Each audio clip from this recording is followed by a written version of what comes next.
Brendan O'Neill is my favourite Marxist by far. He started writing for Living Marxism, it's published by Britain's Revolutionary Communist Party, and is now editor of Spiked Online and a columnist for The Australian as well as The Big Issue.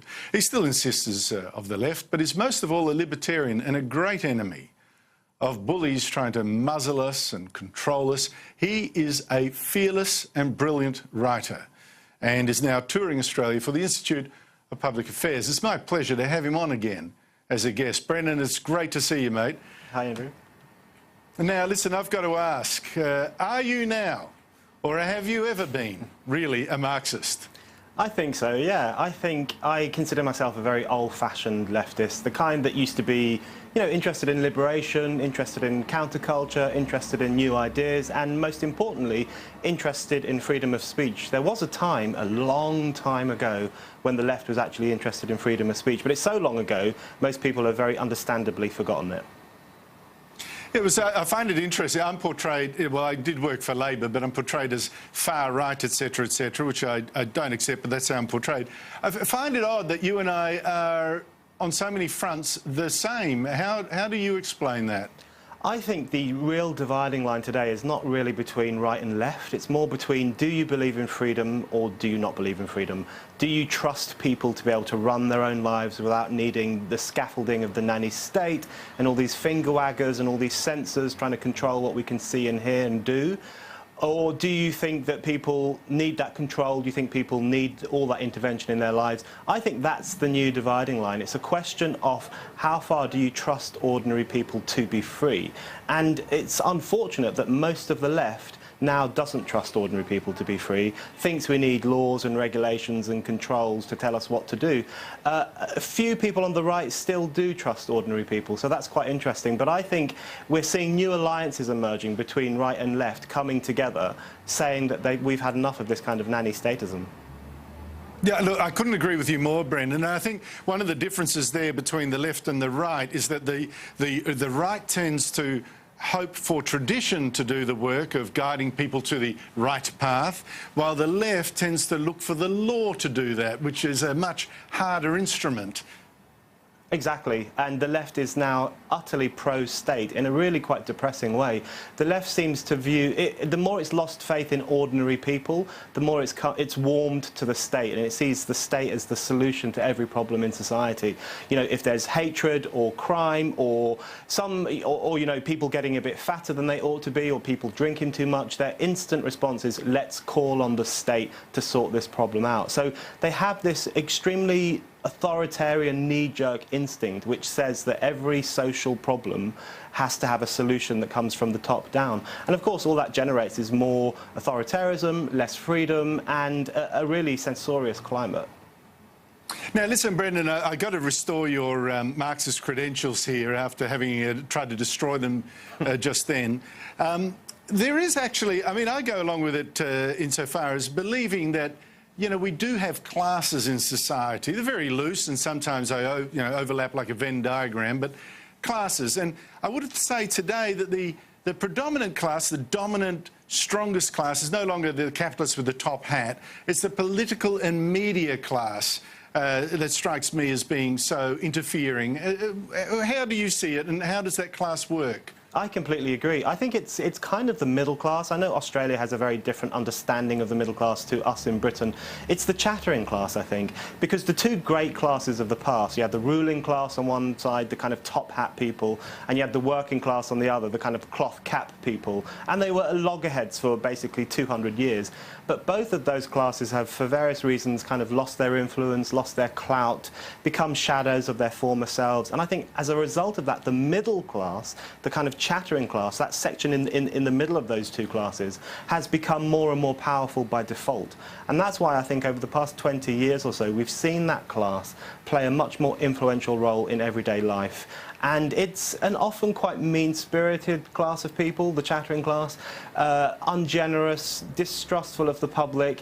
Because it lives in its own kind of rarefied bubble, it has this kind of view of other people as basically untrustworthy, racist, problematic, unhealthy, people who need to be re-educated and fixed. And they see it as their role to re-educate us and fix us. So I think as those two great classes of old have kind of lost their way, this new poisonous kind of interventionist class has taken over, and that's a real worry, I think. No, well, I think it's drunk on its own power. But, Brendan, one of the newer kind of classes that I see being formed in front of my eyes, or reformed, as it probably is more accurate, through tribalism and this new racism, this division of us into identity groups, that's being created and given and bolstered and protected with legislative power. How threatening do you find that? I think it's abhorrent. I think we're witnessing the re-racialization of society. What we had in the 50s and 60s were these great movements calling for equality, as summed up by Martin Luther King and his dream of a future in which people would be judged by the content of their character rather than the colour of their skin. Now we are backtracking on that. We have the opposite of that, where we encourage people to judge others on the colour of their skin. Are you black? Are you white? What identity group do you come from? What ethnic minority do you come from? Or what sexual orientation are you? What sex are you? What gender are you?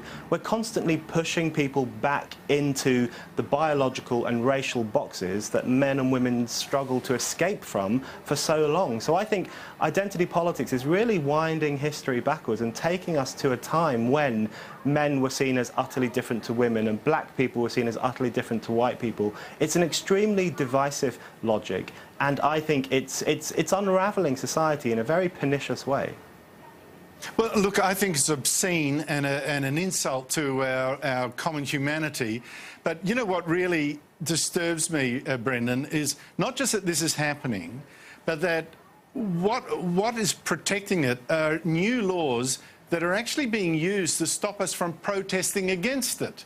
You know, if you actually complain against this new racism, there are laws now to make you seem like you're the racist yourself, and you've got to front a court to actually defend your position.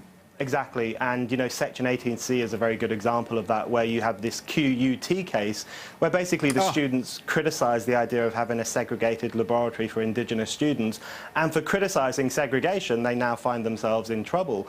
On some American campuses, they have this thing called microaggression, which is terms and words that could potentially hurt other people, and they say that things like, you know, if you say the Martin Luther King line, I judge people by character, not colour, that is now considered a microaggression on some campuses in America because it apparently denies people's racial experiences.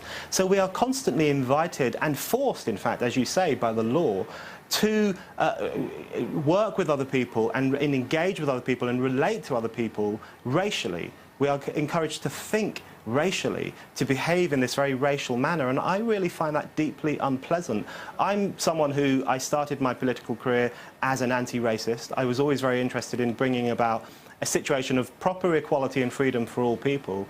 Now we have a situation where that's been undone by the very people who describe themselves as progressive, and that's a real worry.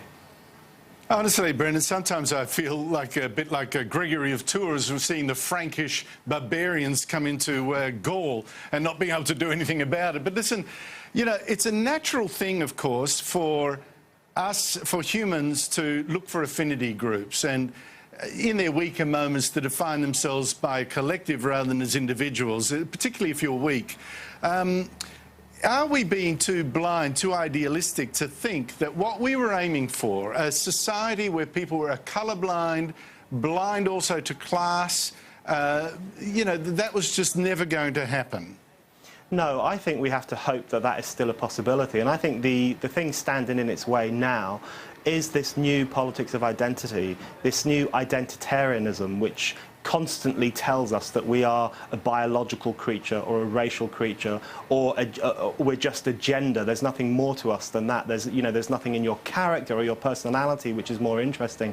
I think we have to wage war against that as much as possible and hold on to the idea that so many people fought and died for, which is that human beings are fundamentally the same in many ways and have the capacity to be equal. They have the shared capacity for moral autonomy, for freedom, for wanting to create a better life for themselves. All those great ideas are being called into question by this new backward politics, and I think it really needs to be confronted at every opportunity. Brendan, you're so right. And may I congratulate you on flying the flag on Q&A last night. Outnumbered, as always, when someone speaks sense. I thought you carried the battle very well. Congratulations. Thanks, Andrew. And thanks for dropping by in Australia, mate. Thank you. If you want to catch more of Brendan O'Neill as he talks his way around Australia, click onto the IPA, the Institute of Public Affairs website. You'll find more details. Well, coming up, we have a great man, in my opinion, one of the great Australians, who's going to tackle this question: how do you waste $6 billion a year?